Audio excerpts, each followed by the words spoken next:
it's normally a story that comes with that. Sometimes you laugh, sometimes you cry, sometimes you just remember some good shit. Welcome to the Brothas of BOTB podcast.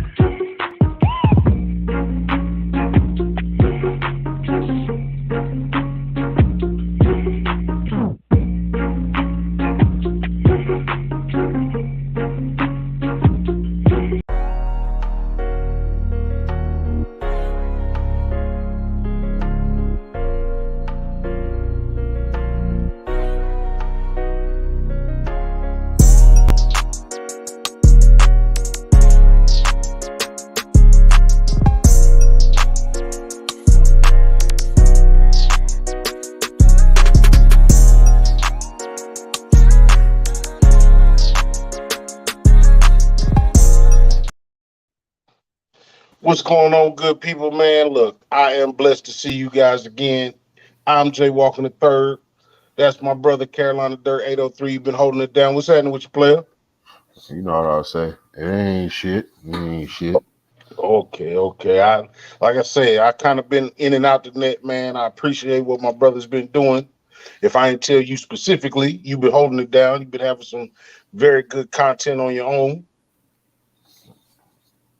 Indeed. Well, you know, it's SatDay Situations. Hope y'all pre-gaming with us before y'all do what y'all do, or if you old, like most of y'all motherfuckers are, you probably just chilling for the night. Grab your drinks, you know, turn us up and join the conversation, as they say. You know what I'm talking about? Oh, man, look, we got a special guest. They all special indeed. Returning guests, local legend, local celebrity, DJ of the year, DJ representing South Carolina, DJ Kryptonite. What's going on with you, brother? Yeah, what's that? What's that? There you go. How you feeling these days? No, I'm blessed, man. I'm breathing, so can't call it. Hey, man, look, there you go. Indeed. There you go. Indeed.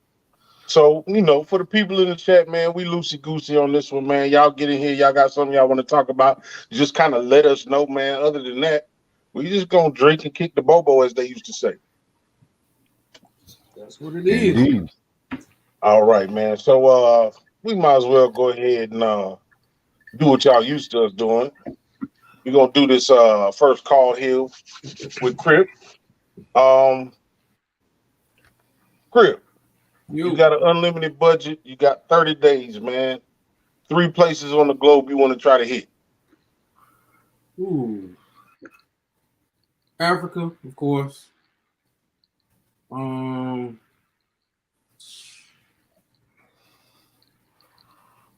ain't a big traveler. Hawaii and probably maybe Dubai, just to see what all the hype about. Just to see what, I don't know, man. They be locking motherfuckers up in Dubai for nothing. They smoking cigarettes and stupid shit. But it's supposed to be pretty fly though. You know what I'm saying? You got a chance to drive a speed bike,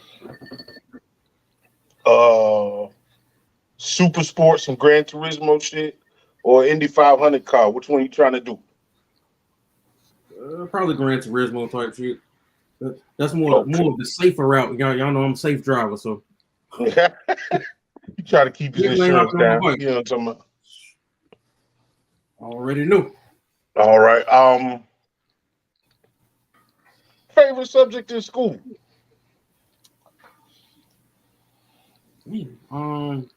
Probably history. I was a history dude myself. Not necessarily history because of the history that they taught us. It was like being able to like know our history and be able to challenge some of that shit in class. Like I felt like I had power, you know, because I used to read type shit. That's what I'm talking about. I was a big reader myself. You know what I'm saying? You get kicked out of class for that kind of shit. Indeed.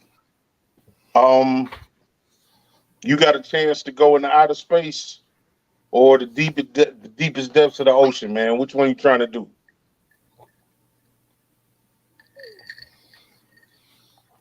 Shit. Probably the ocean.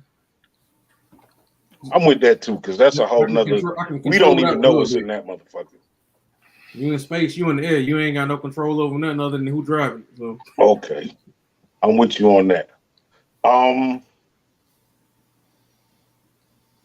Last question. Dead or alive? Let me get three people you want to see perform. Front row type shit. Pop, MJ,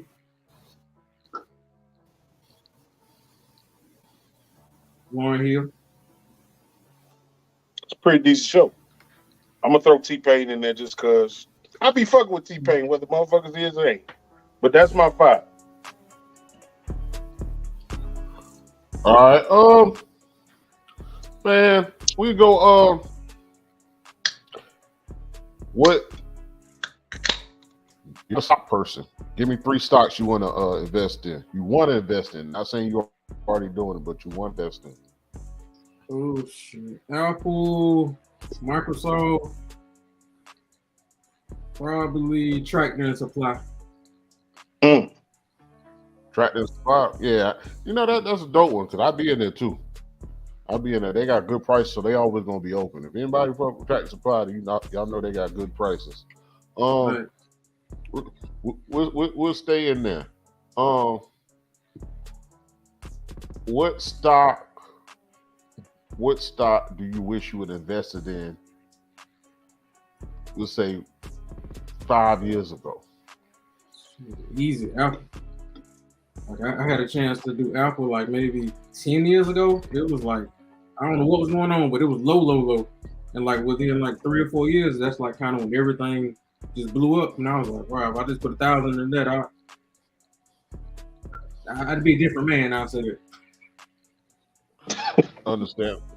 Hey, I think everybody had. I'm not gonna say everybody, but I think a good bit of people had the whole, other than stock, had the whole Bitcoin thing, not thinking that shit was gonna do nothing in 2011. Amazon, probably nobody thought that shit was gonna do nothing in the early 2000s. So, coming out of high school, of all your friends, how many actually are doing what they thought they were gonna do in life?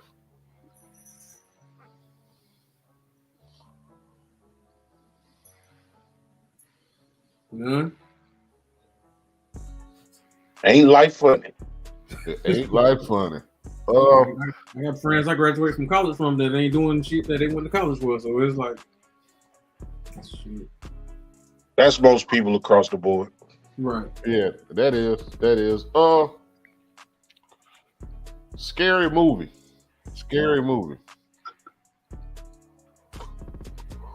What give me a plot for a scary movie. You a black man with some money walking around America. Damn. That's a scary movie. I ain't got nobody to high five, cuz. Power. That's gonna be, that ain't gonna turn out too good. Yeah. And I guess my last one, I guess will what do you think amongst other people is the biggest misconception of money?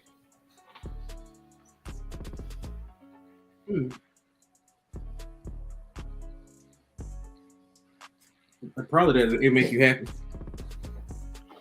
I mean, honestly, the more money you get more stuff, materialistic things, but you lose out on a lot of other stuff too. You know, Hit them on the head. I say that. Yeah, I respect that. I like that one. That was first call.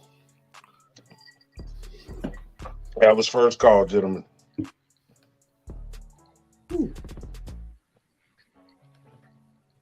Berkshire Hathaway stock is 300,000 for one share. Yeah. What the fuck is Berkshire Hathaway? I say, I don't even know what that is. Y'all go ahead and converse amongst yourselves. I'm gonna see what Berkshire Hathaway is. Way out my pay grade. Yeah, but speaking about the world, I guess we can dive into a little bit on the world. They said we was in a recession. Well, without a title, we was in a recession. Everybody felt like we was in a recession, but they said we might be headed to a recession. But I feel like, and I think everybody else feel like we are in a recession. Right. Do you think they don't want to put the title on the recession because of history facts? They don't want it to be in a time frame that we went back to another recession? That's why they don't put the title on it. I think right now it's probably more of just a political thing. Like you don't want your party to be affiliated with that period of time. You know what I'm saying? Like it's clear we're in a recession. I don't know what the particular number is. The way you $20 for a pack of chicken wings. Come on now. I don't know if we in a recession or inflation, but that shit go back to that orange motherfucker. Shit start going bad. When that motherfucker say, I don't want to fuck with nobody, fuck your tools, right. The materials, y'all keep that shit, we'll be fine. No, we won't. We will not. We are used to made in Taiwan. 100. I don't know. We the inflation is going to cause the recession, as they say. I guess you can put it, because they keep raising interest rates, trying to prevent us from being in a recession, but it's probably going to lead us to a recession. But you know what though? They kind of, it's like you keep the bad people where they at. The recession. Look at the value of your house. Like if you didn't sell your house, you still got to add some value in that motherfucker from the market going up. Right. So you could take a small loan out on your house right now and probably come up a little bit. True. I mean, but that's starting to slow down. Like if you look at, they say it's going to slow down piece by piece. Like it's not all going to slow down at the same rate. So if you look at places like California, which is still high as shit, but houses are actually staying on the market a lot longer, which is saying there's not enough buyers out there. But being said that also, and I don't see how this is true, they're not building as many houses. But every time I go down the street, I see a new housing neighborhood going up. For real. So they're saying the housing market's not going to crash until that changes. So we got to have too many houses and not enough buyers for the housing market to crash. And well, that'll be another 5 years away, and they'll be looking for a fucking bailout. I expect the automobile industry to look for another bailout too.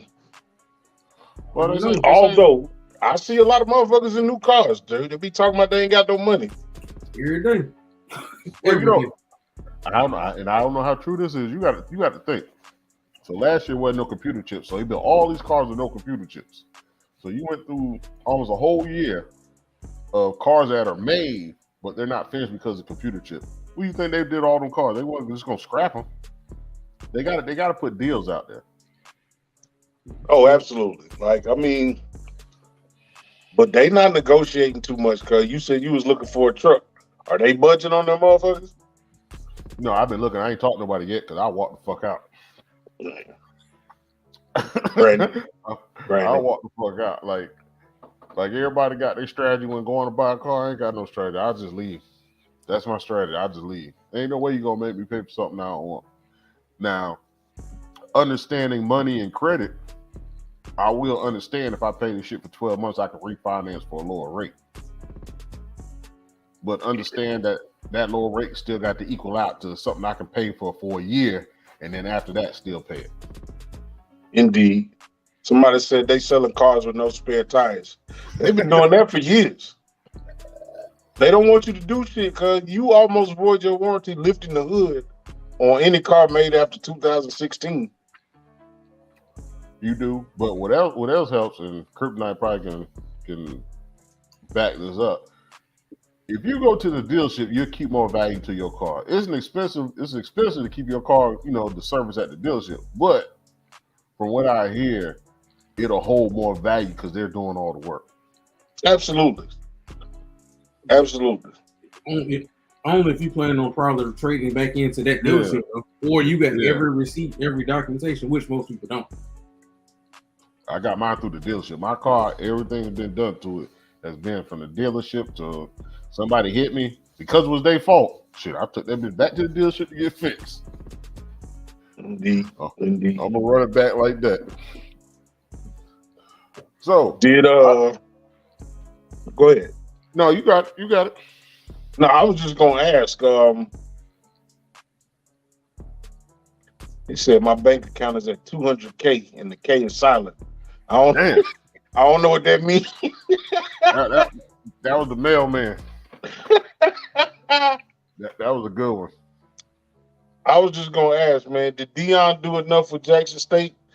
I was Is just it about cool to that say he is that. on his way out Same already? thing. Or not already, because it's been 3 years. I think he set the formula. His whole idea was to set the formula.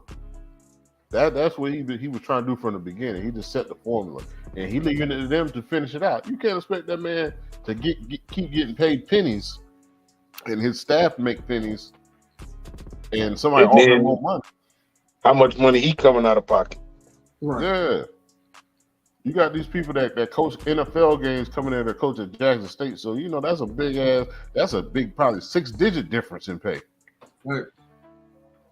So you want him to stay for what? He did what nobody did in 3 years for Jackson State and HBCUs by putting them on ESPN and stuff like that. He did what he was supposed to do. What don't you want him to do? Yeah, exactly. Yeah. I saw some crazy shit. Somebody died on their campus in the last day or so. Oh. Yeah, I just saw that. At Jackson State? Yep. Oh, shit. Well, prayers to the family. I don't know who that is. I ain't hear that. So, but prayers to whoever that is. Indeed. Yeah, but he did enough. He did enough. I'm surprised it was Colorado. That's one thing. Yeah, like Colorado out of all places, that's just random. But I mean, but if you know Dion, he going to want to take something that's ugly and make it glamorous and make it like him. So I'm thinking like him. Like, ain't nobody thinking he going to Colorado? All right, let's go ahead and make it happen. Like I think ultimately the late '80s with Eric Bieniemy and all them. I'm thinking that early '90s ish.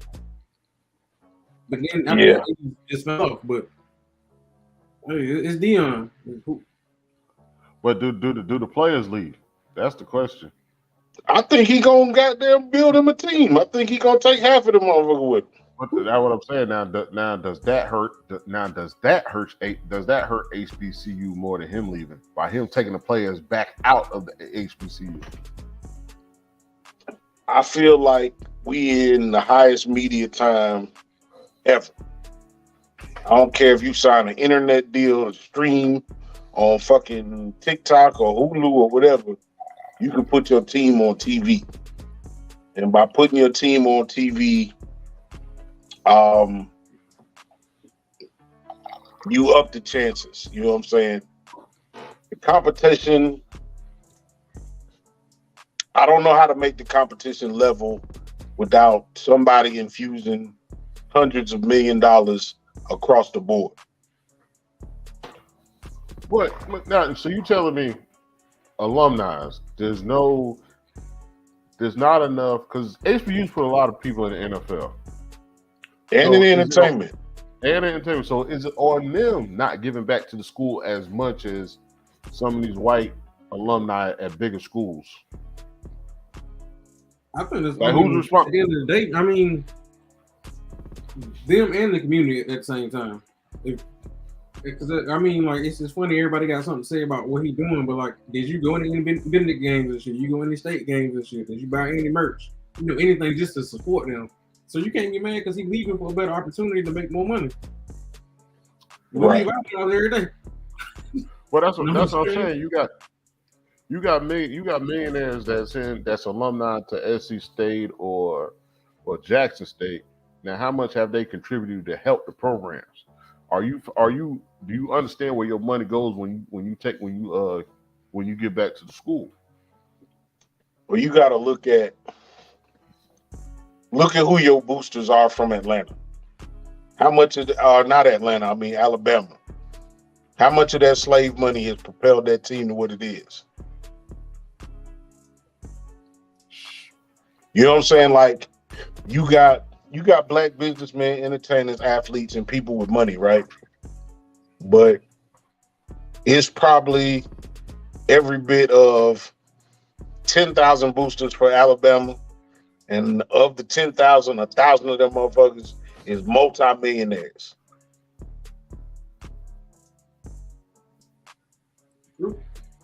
Whereas you might have I guess the other 20 millionaires from Winston-Salem State. But it also comes down to money management, because each school is getting robbed of some type of money, It's just that at HBCU, 100,000 means more to them than it does Alabama. Indeed. Yeah. Indeed. Yeah, 100,000 Tito said, UPC and ain't no problem. It is PA State, and like it's a whole shutdown. yeah, There you go. So I mean that does play a role, but I think he put HBCUs out there where now they know they can achieve something. They just got to follow suit what he did when it comes to recruiting. Like, you really got to invest in recruiting. You can't just say you're not going to get somebody. You can't just say somebody like Travis Hunter is out of your league. You got to make an attempt. You got to go sit on that couch. You got to sell them on what HBCU. You got to sell them on what tradition is, what HBCU is, and what playing time. I can get you to the NFL. HBCUs have gotten student athletes to the NFL. Definitely. So you just got to figure out, how you sell that to these kids. You want to sit on the bench at Alabama for 3 years, play 1 year, out that 1 year you get 200 plays, or you want to come to this HBCU, have a chance to still get to the NFL and get enough playing time for film. That ain't a bad way to think about it. I mean, they just gotta give you, and then they gotta talk to these kids like Deion. Deion is relatable when he talks to these kids. These D1 white schools, they sell them on the atmosphere. Deion sold them on accomplishments. Hey, you gonna get good grades, and I'm gonna make a man out of you. I guess I'm older. Yeah, I guess it changed into a business. Yeah. Somebody wrote Prime has that name recognition and branding that went along with his recruiting effort and charisma. I totally agree. Hey, Johnny, what up? Hey, I totally agree with that. Who don't want to play for Prime? I go sit on his bench right now. Yeah, I go sit on. What Prime makes every. I'm not gonna say every video I've seen on YouTube, Instagram, whatever, Facebook. Prime has made every student accountable, but the way he talks to once again is relatable. Right. Like, you're not gonna come in there. You gonna come in here. What he said? No pants sagging, no gold fronts, like none of that. But if you go to Georgia, like, you see him on the sideline. They got gold chains on. They got gold name out of these other big D1 schools, but it's not as important because they got white boosters. They gonna give money regardless. But these black schools, you don't want your donors to be like, I'm not about to give money to this guy with gold fronts. Well, the white alumni do it in Georgia, but you don't want to do it as HBCU. These kids need the money. I don't know, man. The NIL deals, I think they work against HBCUs. It's easier for Nike to see you at Oregon than it is for them to see you in goddamn Jackson, Mississippi. Unfortunately, you get a car dealership if you're lucky at a small school. You know what I'm saying? You might get a restaurant deal. You know what I'm saying? But as far as them big Under Armour and all of that shit, it just seems like the NIL is going to work against the HBCU. Well, they are trying to do. They're trying to come out and you might have saw they're trying to come out with an HBCU channel, almost like the SEC network, but they're gonna put all the HBCUs together, and I guess they'll divide up the money. I don't know how many HBCU schools there is, so it's probably not gonna be enough money for the first probably 10, 20 years, but it's something. It's a start. If somebody can start that, and I heard they're in the works of trying to start that. Yeah, that's dope. I didn't hear about that. Yeah. You got to ask yourself, why ain't it, though? You got arena football. You got motherfuckers playing lacrosse on TV, competitive fucking ping pong. But what I will say is, like, when you watch when you watch an HBCU game, that shit look like the same film I seen in high school. Like, the quality of the footage. Like, even then, even if you got to improve that to make people watch it. That's the sad part. It might be good gameplay on the field, hardworking kids, but as a spectator at home, when you watching that shit like look like a cheap movie. Let's say 107 HBCUs. All them 107 ain't got football teams. Yeah, they don't. Like I said, they pick. If you put them on TV, then it's still up to us to tune them games in. Yeah, support. That's true. But like I said, when you watch those games, that shit don't look like quality. It just don't look quality, and that plays an effect because if somebody don't know football, you trying to get people to watch it. If they looking at that shit and the film look garbage, they not gonna stay and watch the game. They don't care how good the teams are playing.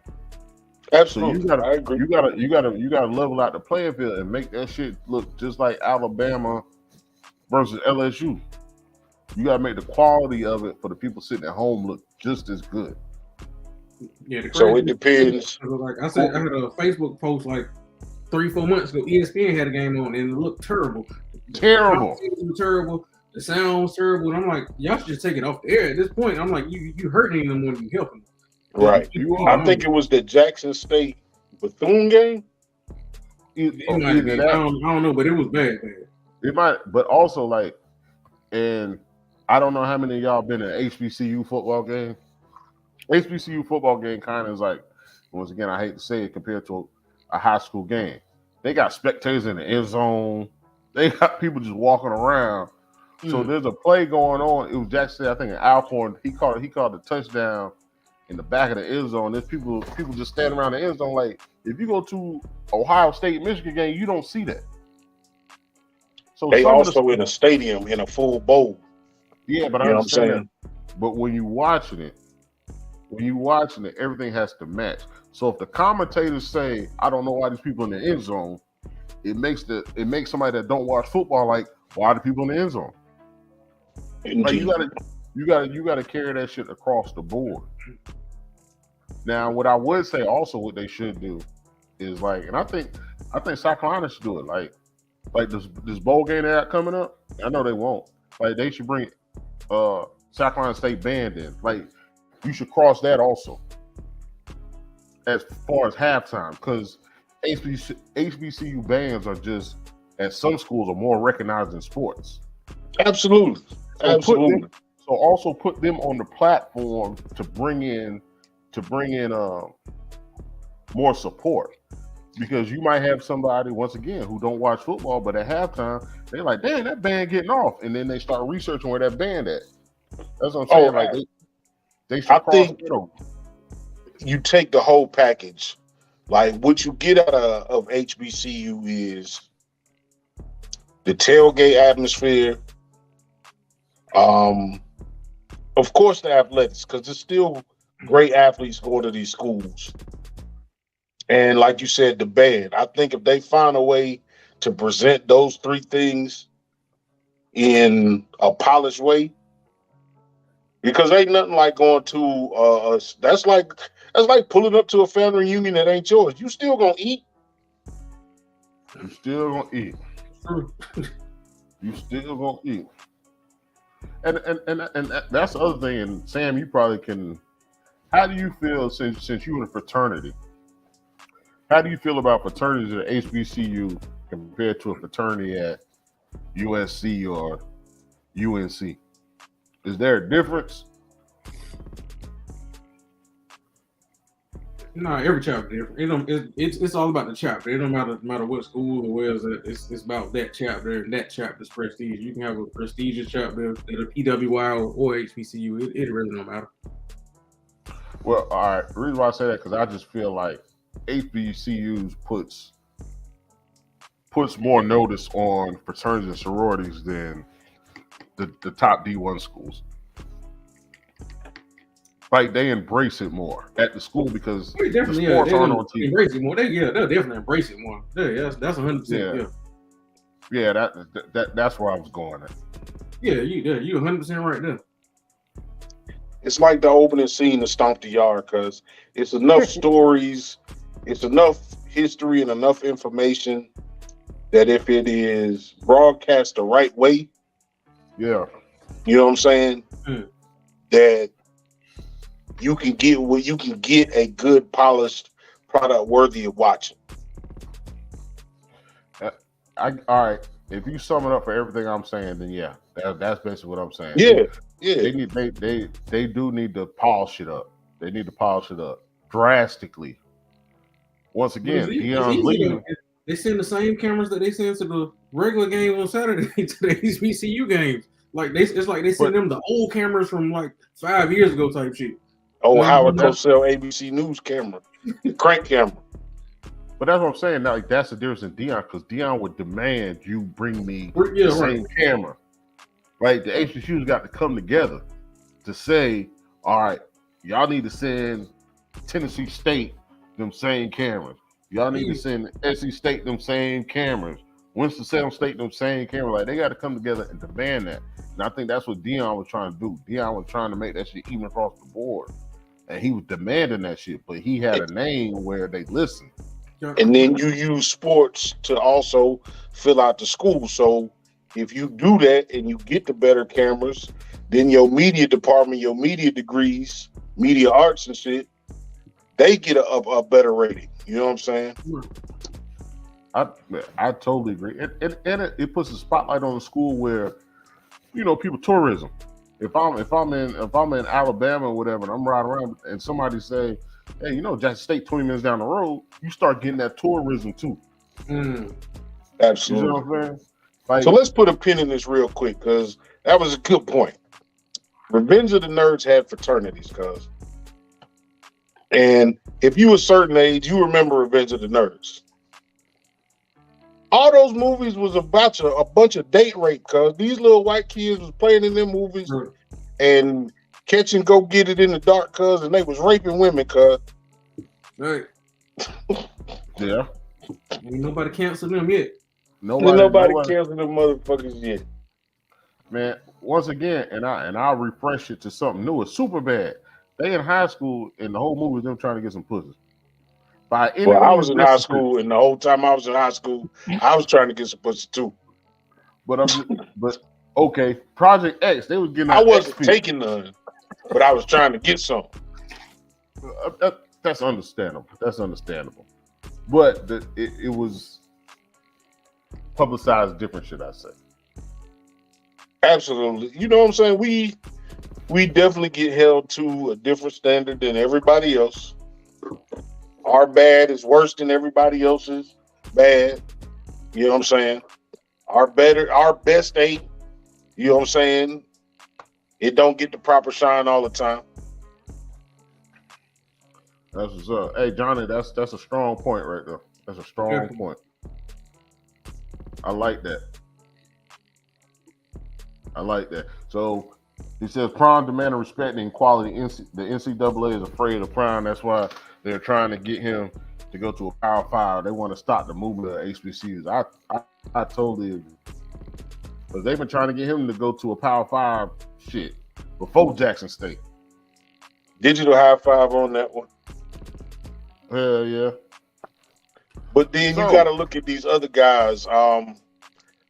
Some of these guys that play professionally that ain't doing nothing right now, that know the game, they need to, you know what I'm saying? Like, if you're not doing nothing with your time, now I get it. If you play, you got your money, you got your injuries, everything to come along with that, maybe you don't want to be a coach. But if you want to be a coach, I don't see why you wouldn't start with an HBCU. Why go be a special teams coach for Tennessee when you could be the head coach? Some of these players, they ain't coaches neither. You got to be somebody. You got to have a certain mind frame to be a coach also. Indeed. Because these kids is weird. Like, I believe, like Ray Lewis. I can see Ray Lewis being a positional coach, but not a head coach because of his emotion. Like, I don't trust nobody that Beijing their goddamn head. Well, that's a lot of them. Nah, man, the ones that Beijing their head normally, they be kind of special, man. All right, well, what about somebody like Ed Reed? Like I can see Ed Reed as a positional coach, but maybe not a head coach. I can see Ed Reed as a head coach. But what I'm saying is, emotional coaches don't last long, regardless of the level of sports. Oh, agreed. That's But what that's I'm saying. not. That's what I'm saying is not necessarily that you go there and you commit to coaching for the rest of your life, but maybe you give them 3 to 5 years. You know what I'm saying? Well, if you think about it, Deion gave him a college athlete's career. Absolutely. Athlete. He brought him game day. He brought him game day, but he also gave them college students get 4 years, 4 to 5. You can leave after 2 in football. He gave him a college athlete's career. And he was done. Just like any other college athlete. If you play good in 3 years, you go to the NFL.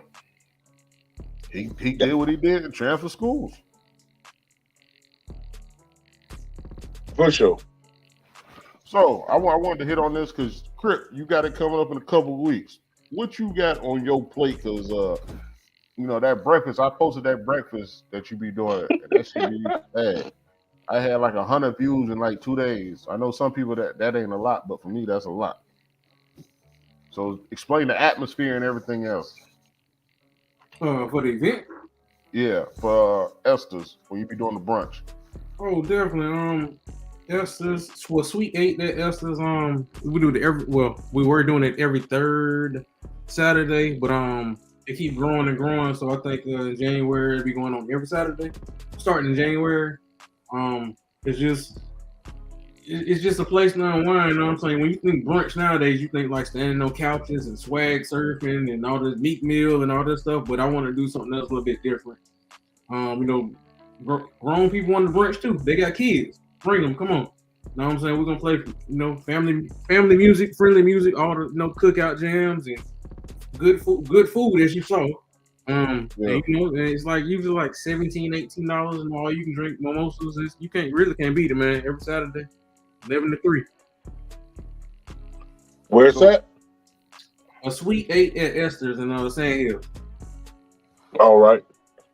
So if you're local to Columbia, or you're gonna be in Columbia every Saturday starting when now? I'm stopping you there. It ain't even just Columbia no more. Like now, it's like buses coming like from Aiken, Augusta, and different areas every Saturday. They coming in just to catch this vibe and get the food because they can't get that food in the area. But it was every third Saturday. But starting in January, we're doing it every Saturday.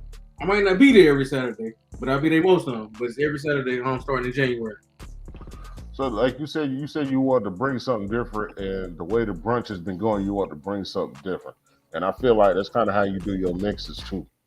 So, can you elaborate a little bit more on that? As far as how I do the mixes? How you do the mixes and the whole brunch vibe and everything else. Oh, the mixes at the brunch vibe? Yeah. I always try to make it.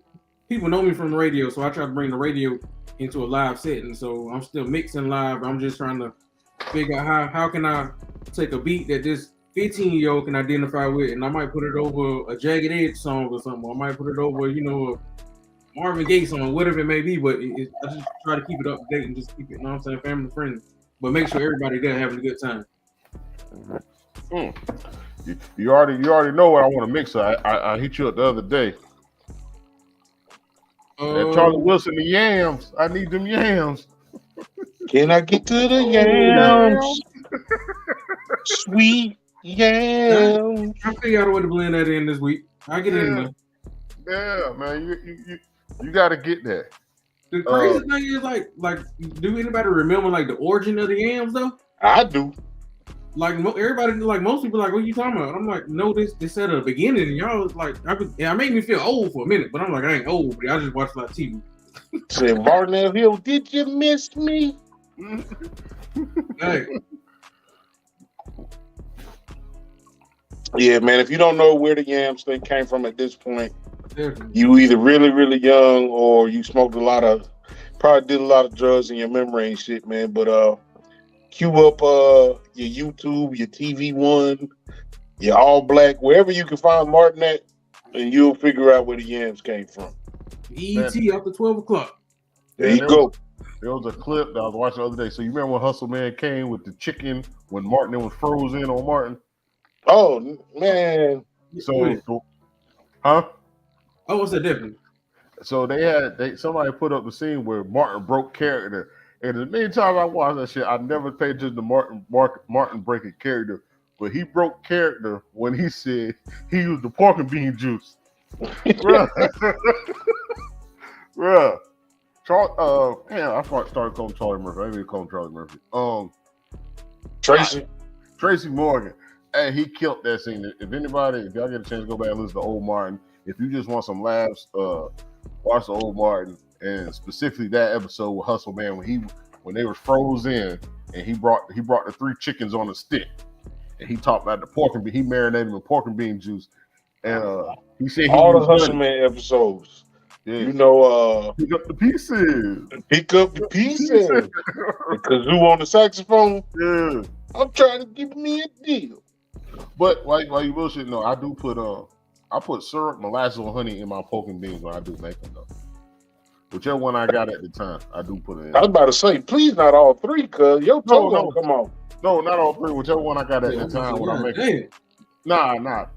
Whichever one I got when I make a pork, I do put some of that in there though. As soon as he said that, my foot went numb. You're diabetic and high cholesterol at the same time.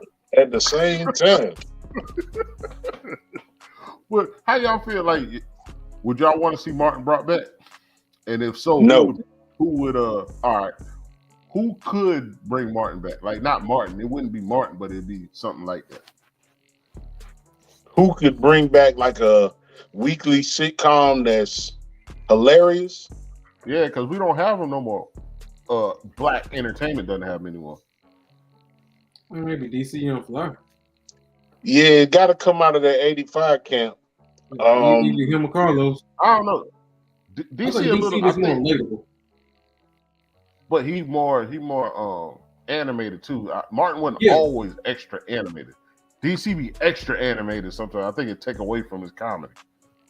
It's all about character development, man. Like those shows was dope because you put them in a certain scenario. Like WZUP was just as much of a character as Martin was.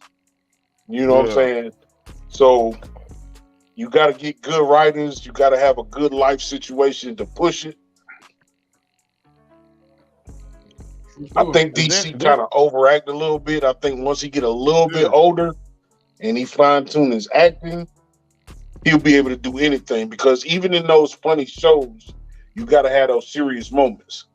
That's why I said about like DC sometimes got to slow down and turn down. That's why I think.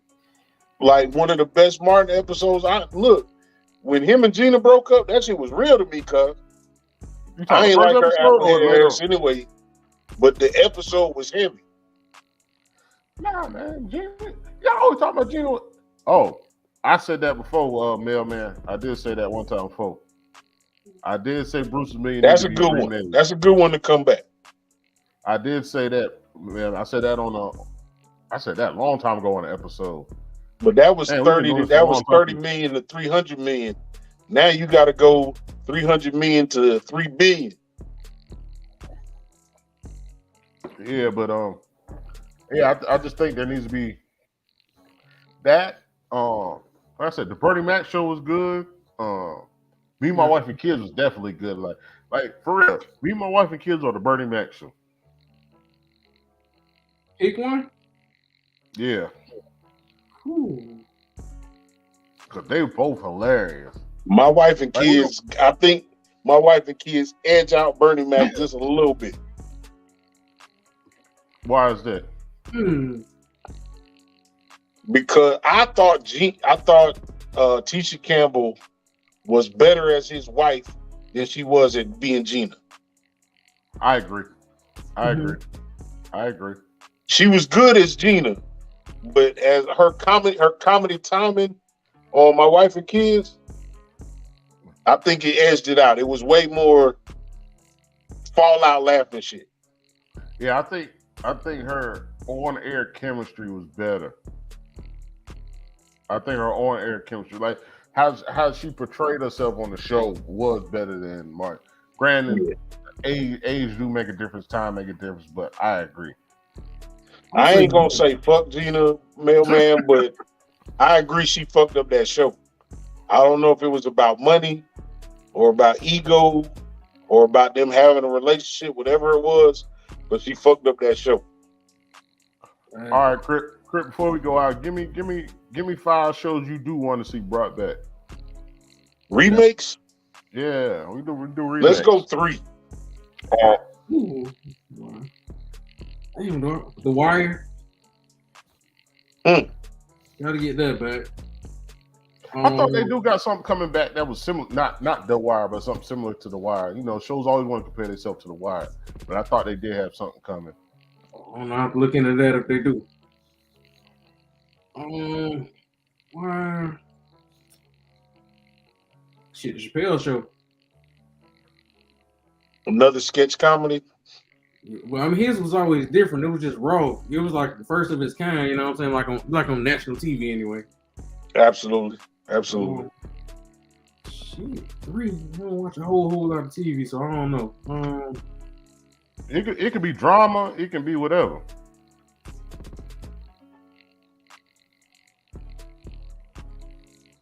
It's gonna sound crazy just because I never got an ending, but Girlfriends. No, that's not crazy. I never really watched it. I caught pieces here and there, but I never really sat down and watched it. Anytime you got a show set around females, it's gonna be a good show, especially in that dating age range. That shit gonna work. It's just too much to pick from, too much comedy. I would like to see either a Trading Places or another 48 Hours. You doing movies or TV shows? I mean, you can scale them down to TV shows. What would definitely Mailman? Definitely Mailman. I wouldn't want it, but yeah, definitely Mailman. Like, I'll critique that hard as shit. He said Good Times, but with poor white people struggling, you got to move that to the trailer park. Yeah. You got the trailer park. Owens. That's a Canadian show. Gary Owens. That ain't bad idea. That's a perfect person. I would say a good cop comedy type show, 30-minute show. Oh, 48 hours.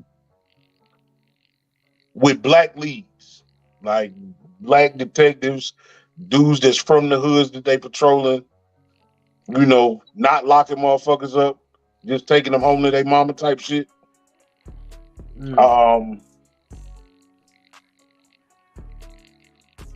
What is that? Like, you know, you had the Big Bang Theory where you had a bunch of smart ass motherfucking white kids, roommates and shit. I think you could do that with black kids. True.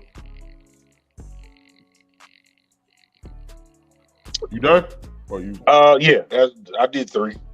I will say this because something, and they talked about the importance of it, and they started bringing it back. New York Undercover. They talked about how they incorporated their music at the beginning and at the end. They talked about how it changed the culture of music, which totally. What up, Cynthia? Cynthia just tapped in. Cynthia had a dope episode last Wednesday. She just tapped in. Hello. She got a dope podcast. She got a dope podcast. If y'all catch her. I said catch her out, but catch her. Let's talk about it. 803. Definitely New York Undercover because I ain't gonna lie. That's one show I wanted to catch the beginning because of the music. Yeah, that's one show I wanted to catch the end because of the music. It's on Prime right now. It still hold up pretty decent. Decent. Yeah. They tried this show and it didn't work, but I want to see it done. 24. 24 is just one of my all-time favorite shows. And I would say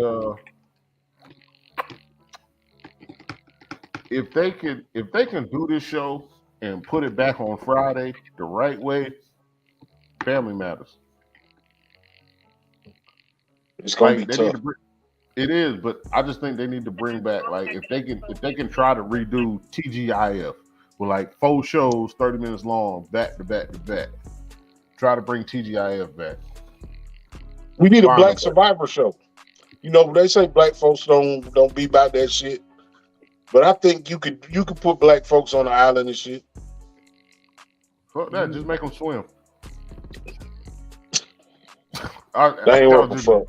That ain't. You probably get some views, but I just don't know how many people you can get to sign up for that. No, I believe when you attach money to anything, that's when we shine. You know what I'm saying? Wood's different though, man. You said the wood's different. So if you're a black creator, if you got a podcast, if you are on here doing TikToks and reels and shit, you know what I'm saying? You got a lot to work with, man. These shows that we talking about, you can write these shows. And if you write them the right way, it's a check attached to it. So just for the people. I think we ought to do a show. I think the three of us need to come up with our own show. Bruh, like, honestly, with the amount of old black men we know, ain't nobody funnier in the world than old black men. You gonna get you a good word in there. You gonna catch you hella bars. But you also might be laughing. You might be, and then you might be lost. But you only lost because of technology now compared to technology back then. Like their ways of thinking was totally different. Their ways of thinking back then was mostly survival. Us now, for a reason. Yeah, us now and kids under us is just maintaining. But older people, if you was born before the 60s, it was just based off survival. Yeah. So a lot of their decisions was just crazy. Some of y'all think y'all granddaddies is the sweetest granddaddy in the world. Yeah. And that nigga was hard for the street. That's what you don't know. We got a character. Hey, Kryp, we need some of your connects. I think we might have a TV show or a small movie brewing. I think we can make that work, mail, man. Oh, as a regular too. Yeah, as a regular. As a regular. The mail run every day. Every day. The Garage should have been a sitcom. a reality show. Absolutely. But you know, you can't get them old dudes to sign no waiver. Hell no. What you gonna put this on? You gonna put this on the internet? No, the World Wide Web. You gonna put this on the World Wide Web? You gonna put this on the .com? Yeah, what I gotta put? I gotta put www. How I find it? Oh, right. Man, you gotta put www. It's enough characters that come through there. That's it. You don't even need nothing else. Just come through and be you. Don't put me on no goddamn on Insta-top. Man, our pops be so funny, man. He be saying shit, man. That shit, I ain't gonna lie, that shit be going over my head sometimes. Then sometimes I just think too hard about what he said. Cause I just be like, what the fuck is you thinking about? But it makes sense to him. That it's a different time, man. Yeah. It's a different time. They truly enjoyed life, and these kids these days, they don't enjoy life. And I think that's the difference because we're in between. The years we was born is just in between of them enjoying life and these kids right now. I think that's what I was gonna say. I think they enjoy life now. I don't know if I want to see the shit that they probably saw between 1955 and 1965. Yeah. Just as a boy, I don't know. As a black boy growing up, I don't think that was a time where it was fun. True. Well, I think you had to grow up a lot faster. You had to grow up a lot faster, but the small stuff made you happy. And now these kids now don't understand the small stuff can still make you happy. And I'm not talking about technology. I'm just talking about being social. Absolutely. Having certain values made you happy. These kids these days. Y'all got a whole bicycle. We used to play stick and rim. Like, what the fuck is stick and rim? He said you roll the rim down with the stick. Yeah, my pops. Hell no. My daughter asked my pops one day about tag. He said, "Man, we didn't play no tag. How you ain't not play tag?" my pops ain't know what tag was, man. That shit was funny as hell. It don't sound funny because it's so simple to us, but then once again, if you know my pops, you think about the shit, you be like, "Damn, that's fucked up." But they found other shit to make them happy. So, absolutely. Once again, one more time before we go out. Hey, Cynthia, you still in here? Let's talk about it. 803. So she did a little thing. She asked me about it. We spoke on the show. She hit me up after the show and asked me about it. So she's never had lemon pepper turkey wings. She posted in her group with her friends, and some other people never had lemon pepper turkey wings. So I posted in another group about the lemon pepper turkey wings, and it only took one person. Jay Walker, I don't know if you remember. I know Crip probably remember because in the Eau Claire area, Pierre's by Eau Claire. Our parents used to send me down there every Saturday and get a ham hock and a couple of lemon pepper turkey wings. Absolutely. But our pops, that's what he do. Instead of cooking a whole turkey, he'll do turkey wings because that's the part everybody wants. But I just wanted to put it out there. She's never had it, and she's not the only one. So I'm not trying to bring it to light like that. But what I'm saying is, what do y'all think about lemon pepper turkey wings? You know, I've asked before about lemon pepper turkey wings over chicken wings. It's an institution. Yeah, I like a good broiled baked turkey wing with crispy edges, but a fried turkey wing with a sprinkle of lemon pepper, man, is like, for me, I can't really say because it's something so regular to me. But if you haven't had it, if you go somewhere and you see it, I say give it a try. That's what I'm gonna tell you. She told me she ain't had it. I said cut the feed. The live is over. That's what I told her. She ain't had it.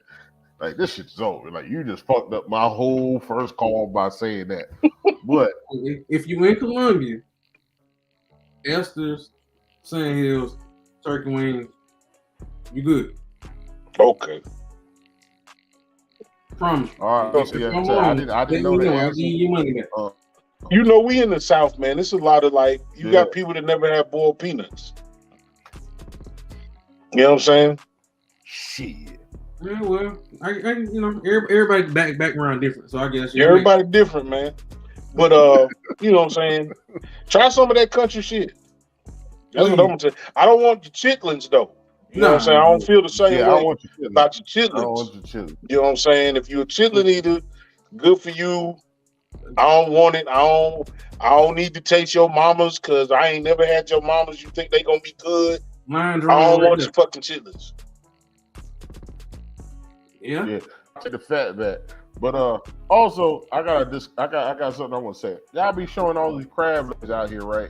And all y'all crab legs be extra clean. They look photogenic.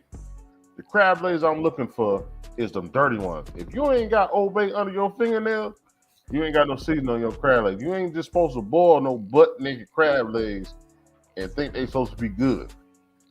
Chris, you know, my parents, my pop, when he cooked crab legs, man, your lips be tingling. All your senses be tingling. If all five of your senses ain't tingling. The next day, too. The next day. Crip done been by the spot. If you don't have all your senses tingling when you eat crab legs, you ain't got no seasoning, so that means you ain't cooking right.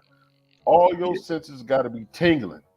So don't be showing. Ain't no knock to the crab shacks and whatnot. I get you. You know, I feel you when you go get your bag of whatever you get.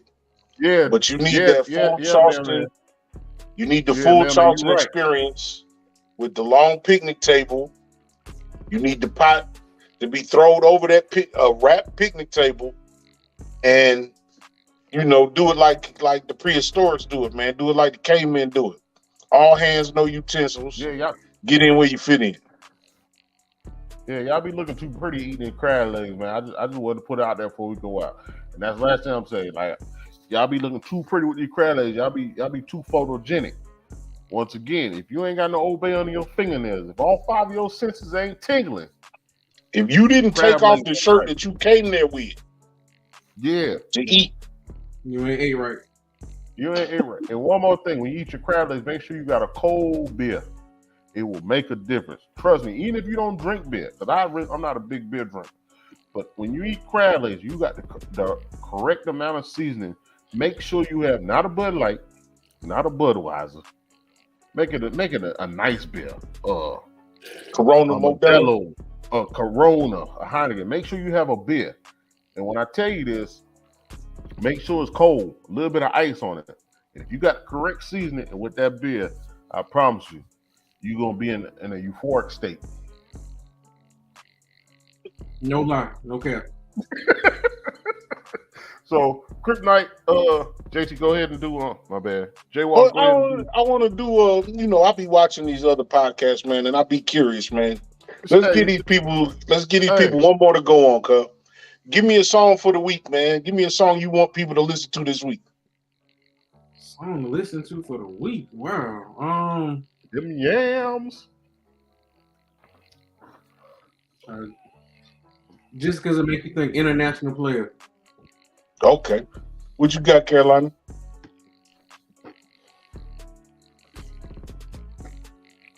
Just because it's on my mind, one of my favorite songs. Other than 13-4. 13-4 is my favorite song of all time. Beautiful Skin. Okay.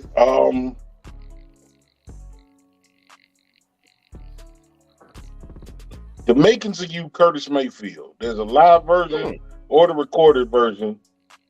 If you're in here right now or you run across this episode, and this is after you, go ahead, hit the like, share, subscribe right now. Hit like right now. I should see likes going up. We're going to do a song of the week, man, to get people to the next week, starting to go forward. But The Makings of You, Curtis Mayfield, International Players by Outkast and UGK. And what you say? Beautiful Skin, Goody Mob. If you haven't heard those songs in a while, that means it's time to tune them in. And if you never heard them songs, give them a listen, man. Put something in your ear. But look, we on the way out. It is the last call for the people. So, Crip, what you want to tell the people, man? Hey, Crip, make sure you plug that Mixcloud. Because Tonio hit me up yesterday. I didn't mean to cut off. Tonio hit me up yesterday when I was at the house. Tonio said, bro, when you sent that link, Crip got off. Yes, he got off, ain't it? I said, bro, that's an old one, but yeah, he got off. But go ahead, my bad. Appreciate it. Shit, man. Website will be up soon. It's DJKryptonite.com. Each and every Saturday moving forward in January, make sure y'all come through Esther's at Sweet 8 at Esther's. Get some good food, some good mimosas, just some good vibes, good music, good band, dope DJ. We're gonna do it like that. And every day, man, catch me on the beat, 100.1 The Beat in Columbia. If you're not in Columbia, iHeartRadio or Mixcloud.com/DJ Kryptonite SDM. All my mixes go up there as soon as they go live. But 12 o'clock, 5 o'clock.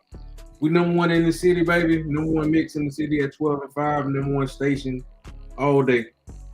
He be on that Kryptonite. Let's go, man. Carolina, what you got for the people? Appreciation for this platform. We about to close out the end of the year. We've been going hard. Kryptonite been one of our biggest supporters. When I talk about supporters, when I say online, offline, Kryptonite is one of those dudes. We definitely want to try to have him back on the regular, even though he done been on this show several times. But it's a point that he's one of the people that taught me about networking. So I always scream networking, partly because of him. Appreciation of our friendship, even business. He talks business with me, and I just appreciate him and others. I got another partner who I don't speak too much about. but he's highly ranked on my radar. I want to say a shout out to him. But networking superpower. Check us out every Wednesday. Absolutely, absolutely. And I missed the episode the other day. Let's talk about it. 803. Definitely check her out, man. She got some wonderful people around her, wonderful supporters, guests on the show, great topics. So definitely check her out. Continue to keep checking us out, man. Look, it's a small thing. We're gonna do this shit regardless of whether y'all tune in or not. So you might as well tune in and just join the conversation. It ain't about us, it's about all of us as a community. People that look like me and you. Love the ones who love you back. And everybody just be safe, man. Look, it's the holiday season. Ladies, stop filling up after dark. Stop going to ATMs after dark. And that shit can wait till tomorrow. Y'all just be careful, man. And watch out for one another. Outside of that, this is the Bottom of the Bottle Show. I'm Jay Walker III. That's Carolina Dirt 803. Big shout out to Crip. Hey, y'all be easy. Till the next time. We gone. Yeah. I think we gone. We ain't gone. I'm fucking with you.